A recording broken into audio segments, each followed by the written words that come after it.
Dann sorgen wir mal dafür. Schwarzer Alarm. Mr. Reese, bereit machen, nach jedem Sprung Torpedos abzufeuern. Aber nicht vergessen, unsere Leute sind da an Bord. Aye, Captain. Geben wir ihnen mal eine Kostprobe, wozu die Discovery fähig ist.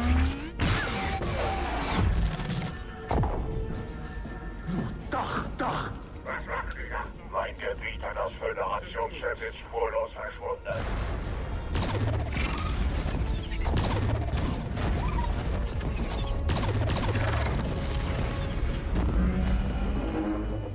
So, das ist also die sagenumwobene Waffe der Discovery. Tarn uns auf der Stelle.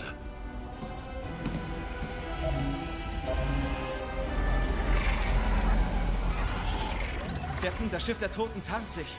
Genau nach Plan. Die Sensoren übertragen die Tarnfrequenz, Captain. Sprungsequenz einleiten.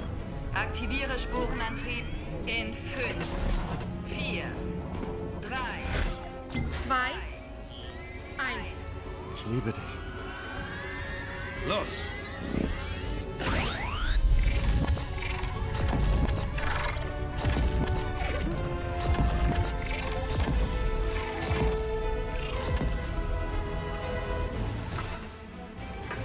Die Sensoren übermitteln erfolgreich die Daten. Tyler und Specialist Burnham sind sicher zurück an Bord. Zusammen mit Admiral Cornwall, die verwundet wurde. Und einem klingonischen Gefangenen, der in die Arrestzelle gebracht wird. Schöne Überraschung. Na gut, laden Sie alle verfügbaren Torpedos und visieren Sie das feindliche Schiff an. Ziel ist erfasst, Sir. Wir können sie nun sehen. Und Feuer!